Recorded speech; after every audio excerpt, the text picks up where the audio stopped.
दोस्तों, देश एक मुश्किल दौर से गुजर रहा है क्योंकि एक तो देश के सामने चुनौती है आतंकवाद से निपटने की और दूसरी सबसे बड़ी चुनौती है उन मंसूबों को नाकाम करने की जिसके चलते आतंकियों ने पहलगाम में 26 लोगों की हत्या की। और खास मंसूबों को पूरे देश में फैलाने के लिए उन आतंकियों ने मारने वालों का धर्म पूछकर गोली मारी, क्योंकि उसके पीछे उनके मंसूबे थे कि हिंदू मुस्लिम का जहर पूरे देश में फैले, हिंदू मुस्लिम वाली नफरत पूरे देश में फैले। और कई लोग हमारे अपने ही देश के अंदर कई लोग उन आतंकियों के उन मंसूबों को कामयाब करते हुए दिख रहे हैं। कई मुसलमानों को टारगेट करके पीटा जा रहा है, उनकी दुकानें तोड़ी जा रही हैं, रेहड़ी वालों को भगाया जा रहा है, मुसलमानों को देखकर नौकरी से निकाला जा रहा है। लेकिन इन सब के बीच में एक स्पीच वायरल होती है। एक सेना का जवान शहीद हुआ। उस शहीद के जनाजे के दौरान उस सेना के जवान के भाई की एक स्पीच है जो वायरल हो रही है और इस स्पीच को उन सबको सुननी चाहिए, उन सबको सुनानी चाहिए। हर एक भारतीय को यह स्पीच सुननी चाहिए, अपने बच्चों को और खास करके अपने घर के बड़ों को। बड़े इसलिए क्योंकि ये रिटायर्ड अंकल, व्हाट्सएप यूनिवर्सिटी के ये बूढ़े रिटायर्ड अंकल, ये दिन रात बैठ के व्हाट्सएप पर हिंदू मुस्लिम वाला खेल खेलते हैं। उनको खास तौर पे ये स्पीच सुनानी चाहिए। पश्चिम बंगाल के नदिया जिले के झंटू अली शेख शहीद हो गए 4 दिन पहले। वो पहलगाम हमले के बाद में आतंकियों से लोहा ले रहे थे। उधमपुर जिले के डोडा बसंतगढ़ इलाके में एंटी टेरर एक ऑपरेशन चल रहा था जिसमें उनको गोली लगी और उनकी मौत हो गई। उनका अंतिम सम्मान भी किया गया। उनके अंतिम उनका जो जुलूस था, जो जनाजे का, वो निकाला गया। उनकी अंतिम यात्रा के दौरान, उनके जनाजे के दौरान उनके भाई ने कब्रिस्तान के अंदर जब उनको दफना दिया, जो कि उनके भाई खुद एक आर्मी में है, उनका एक वीडियो वायरल हो रहा है जिसमें उन्होंने जो बात कही है अपने भाई के जनाजे में, आप सुनोगे आपके आंसू निकाल देगी। आपको बताएं कि जब भी आप वो बयान सुनेंगे आप सोचेंगे और आप रह नहीं पाएंगे, मतलब इस बयान को दूसरों को सुनवाने से। ये बहुत जरूरी है कि ये सुना जाए, ये सुनवाया जाए।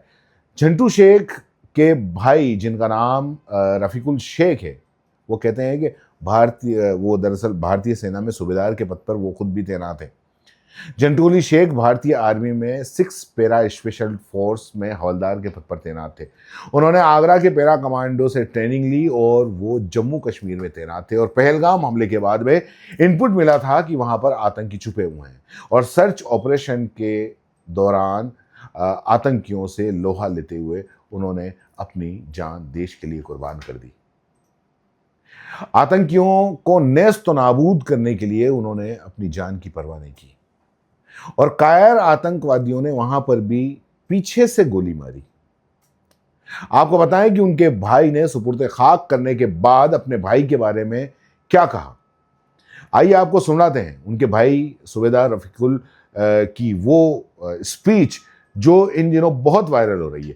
मैं फिर कह रहा हूं कि ये पूरी बात आप सुने, कुछ देर सोचें और पड़ोस में उन लोगों से आप सवाल पूछें। इस पूरे आतंकी हमले के बाद देश को बांटने में जो लोग जुटे हुए हैं उनसे भी सवाल पूछें। सुनिए कि शहीद के भाई ने क्या कहा है। इस सैनिक का ना तो कोई धर्म होता है, ना तो कोई जात होता है। आपने कभी नहीं सुना होगा भारतीय सेना, नाम सुना होगा इंडियन आर्मी। किसी में दम है? बोल के देखा दे भारतीय सेना हिंदू है। कोई बोल के देखा दे भारतीय सेना मुस्लिम है। भारतीय सेना एक ऐसे संस्था है जिसमें हिंदू, मुस्लिम, सिख, ईसाई, जैन, पारसी एक ही थाली में खाता है, एक ही बर्तन में खाना बनता है। अगर भाईचारा देखना है फौज में आ जाओ, फौज में भर्ती हो। भाई आज दुनिया में नहीं रहा, इसकी जगह कोई पूरा नहीं कर सकता। इसकी जो भरपाई, इसकी जो फैमिली इसकी जो बच्चे की भरपाई कोई नहीं कर सकता, लेकिन उससे ज्यादा, सबसे ज्यादा गर्व है जो मेरा भाई इस देश के लिए, इस देश की जनता के लिए अपनी जान को आहुति दिया हुआ। आपने बहुत सुना होगा, न्यूज़ों में, चैनलों में देखा होगा, कश्मीर में, पहलगाम में हिंदुओं को चुन चुन के मारा गया। उसी हिंदू भाइयों का बदली लेने के लिए मेरे भाई झंडू अली शेख, जब उसको सूचना मिला बसंतगंज की वादियों में, जंगलों में दुश्मन छुपा हुआ है, भाई को ऑर्डर मिला। भाई ने एक टुकड़ी, छोटा सा टुकड़ी, जिसको इन्फेंट्री में बोलता है सेक्शन, जिसमें 10 बंदा का टुकड़ी होता, भाई का रैंक था हवलदार, जो कि सेक्शन का कमांडर होता है, जो कि कमांडर हमेशा लीड नहीं करता, वो गाइड करता है।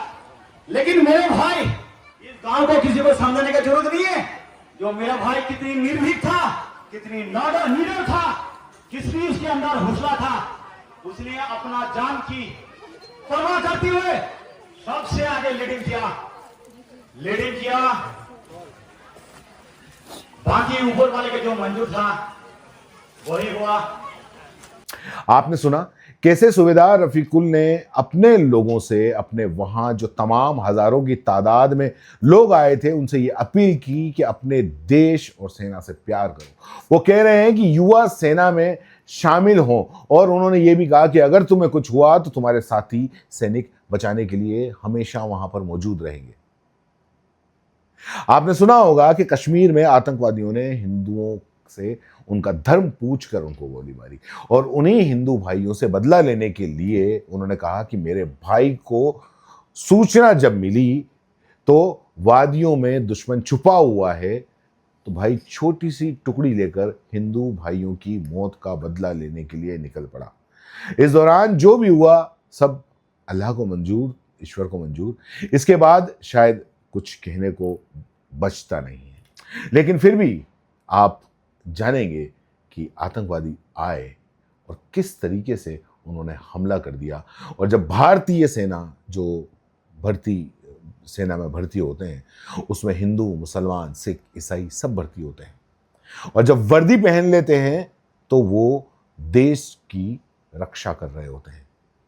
एक बार भी नहीं देखते कि मैं किसी हिंदू की रक्षा कर रहा हूं या मुसलमान की, वो देश की रक्षा कर रहे होते हैं, देश के नागरिकों की रक्षा कर रहे होते हैं, देश की इज्जत, आन बान, शान और सम्मान की रक्षा कर रहे होते हैं। झंटू अली शेख भी मुसलमान थे, लेकिन धर्म का कुछ लेना देना नहीं है किसी भी आतंकी होने से। आतंकवादी एक मंसूबे के साथ में आए थे। उनका मंसूबा था देश को बांटना।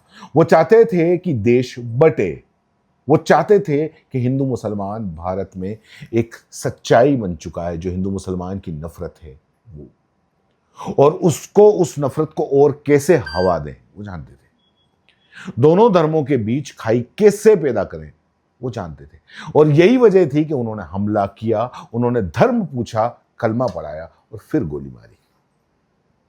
महिलाओं को छोड़ दिया ताकि वो जाकर बताएं कि किस तरीके से धर्म पूछकर कलमा पढ़ाया और मारा। घिनौनी हरकत थी ये, इतनी घिनौनी हरकत कि शब्दों में बयान नहीं हो सकती। पूरा देश चाहता है कि 26 लोग जिनके आतंकवादियों ने, जिनकी बेदर्दी से, बेरहमी से हत्या कर दी, उनकी मौत का बदला लिया जाए।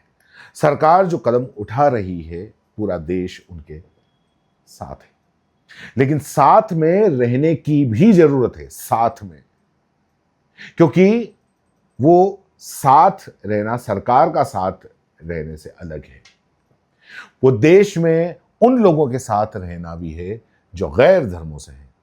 हिंदू मुसलमान का हाथ थामना, मुसलमान हिंदू का हाथ थामे, हिंदू मुसलमान का हाथ थामे, तभी तो ये आतंकवाद हारेगा। और जिस मंसूबों के साथ में वो आए थे, उनके मंसूबों पे पानी फिर जाएगा, और तभी तो उनके मंसूबे जो थे वो हारेंगे। लेकिन इसके बावजूद भी मैंने बताया कि कई लोग इनके मंसूबों को कामयाब करने में लगे हुए हैं। हम जो वीडियो वायरल हो रहे हैं उसमें देख रहे हैं कि किस तरीके से एक मुसलमान पेंट कर रहा है तो उसको जाकर नौकरी से निकाल दिया जाता है।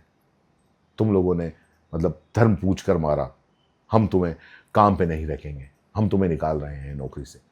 वृंदावन मथुरा में कैंपेन चलाया जा रहा है कि किसी भी मुस्लिम धर्म का आदमी को काम पर नहीं रखा जाए। कश्मीरी छात्रों को पीटा जा रहा है। बहुत सारी ऐसी चीजें हो रही हैं जो हमारी भारतीयता के खिलाफ हैं।